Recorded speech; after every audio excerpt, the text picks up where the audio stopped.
Ayan mga kababayan, magandang araw ulit sa inyong lahat. Magandang buhay, magandang hapon, magandang gabi, magandang tanghali sa iba't ibang parte ng mundo po mga kababayan. So ayun na nga, yung lakad namin ngayon ay nandito kami sa kabundukan at muli naming balikan yung mga ah, napabahayan dito sa Agusan mga kababayan. And didiretsuhin namin yung lugar ni na Russell po. Kaya kami nandito at huminto muna kami sandali kasi dinaanan namin, kung naalala nyo po, sila Ivan, yung scholar sa Pugong Biyahero, at saka yung mga kapatid ni Russell. So nandito kasi sila sa sityo na to. Dito dinaanan namin. Nag-transfer na sila dito mga kababayan. So ang pag-alis namin kanina, doon kami sa Tagum nagsimula, doon kami natulog. Papunta rito, duman kami ng Laak, Pilali, Dato Davao. At sa Davao de Oro dinaanan namin, at saka tumagos kami dito sa Loreto, Agusan del Sur mga kababayan. Kaya Nandun pala yung nanay niya. so samahan po kami mga kababayan sa aming papunta doon sa sitio. Kaya nandito na si Tapulo. Let's go! Punta ka muna dun sa piso eh. Let's go! Oh sige, 245. Bigas para doon sa Pugong Biyahero Village.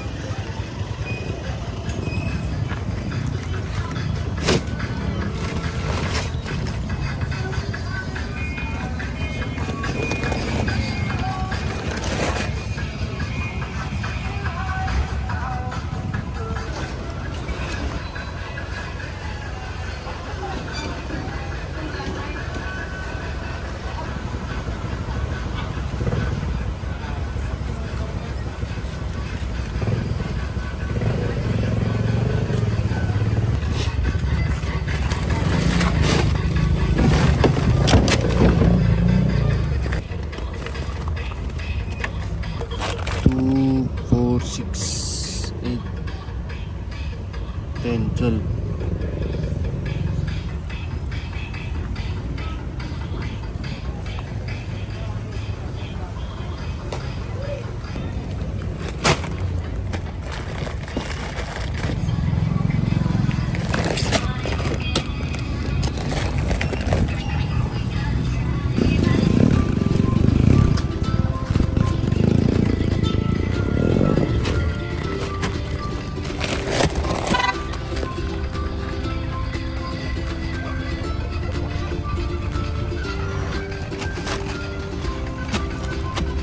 Mahulog ka niya.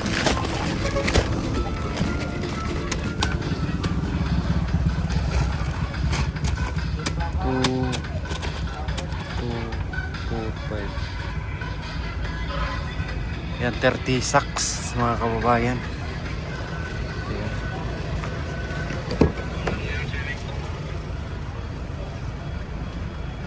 Konti na lang 350. Hmm? 350.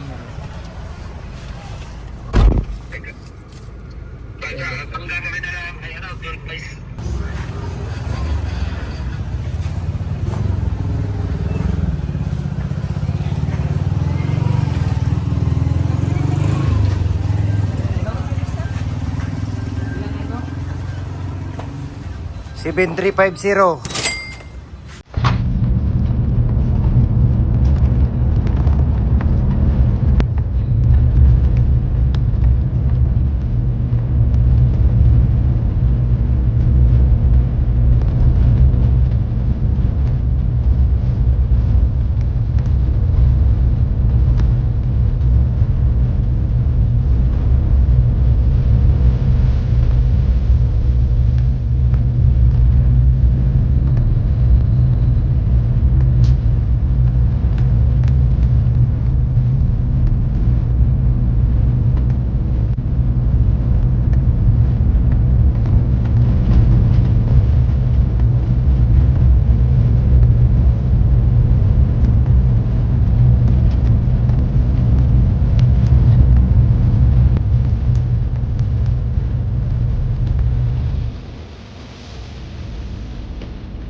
Ayun na mga kababayan, nandito na kami ngayon sa village na pinagawa ng Pugong Biyahero. At ng team, ayan po, ito po yung PB Valley, Pugong Biyahero Village number 4. Ito yun. Kasi yung 2 nandun sa Tawid, tapos 1 yung sa Pamantawan, and 3 yung kina Russell mga kababayan. So ito yung Pugong Biyahero Village number 4. Ayan.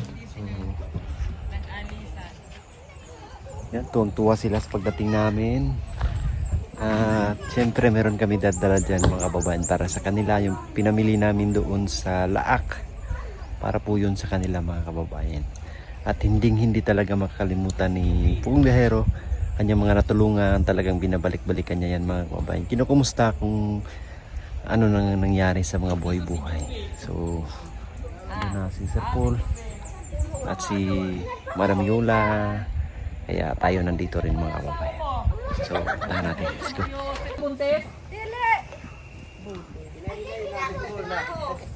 Pila ka bali nga to siya? 1, 2, 3, 4, 5, 6, 7, 8, 9, 10.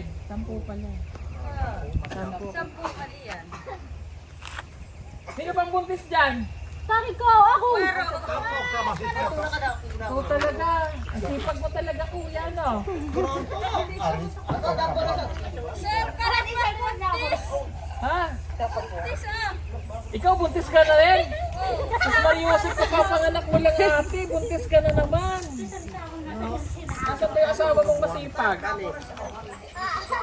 Kainaman na kayo. Huwag na kasi kayo magbuntisan. Karaniwan, sir! Buntis na naman. Yan muna kayo, huwag muna kayo umalis. Linya sa, linya.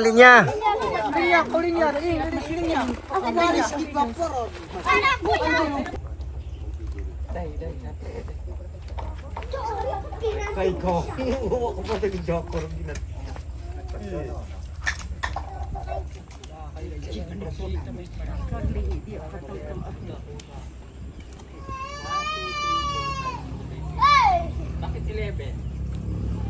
Yung mga kababayan, talagang nabisita namin dito yung mga pinabahayan. At siyempre may dala-dala kaming mga biyaya para sa kanila. Tuwang-tuwa ko sila mga kababayan. At siyempre hindi namin malilimutan yung ibang village din. Yung PB Village number 2 is puntahan rin namin mga kababayan. Bisitahin din at siyempre maghati din kami ng tulong doon. So tara na at bisitahin natin. Puntahan. Ayan, let's go. Ano, saksi tayong lahat sa pagdaan natin dito. Tingnan nyo, may tulay na. Diyan kami kumakain na Kuya Eli before, Diyan, pero may Tanawa, Tanawa ang dalan, Tsada na. may kalsada na. Lipay kaayo. Lipay mi, may tsantsada na. Ano ba yung tsantsada? Tsantsada is pagalan. Ngayon, puntahan natin itong Village 1. Ito yung Village 2. Pahirapan. Pero ngayon, tingnan nyo. After 1 year, nagkasemento. Visible na sila. Ito na yung village. May nakatira pa rin. Ayan. Sana nandito silang lahat. Kung sino man ang nandito nakatira. Ito yung PB Village number 2 po mga kababayan. Kuya, ate,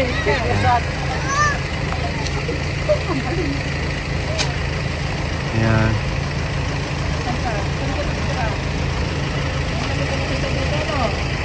Ito yun, mga bahay dito po. Sa kabundukan to mga kababayan. Siyempre may dala-dalang pamasko si Sir Paul. Talagang nabisita namin.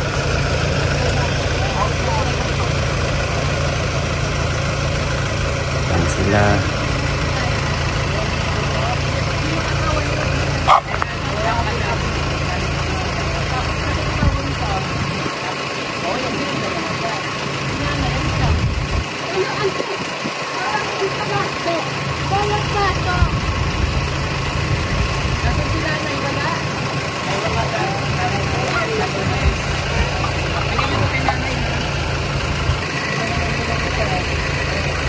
Yan sila yung mga natulungan dito po ni Sir Paul.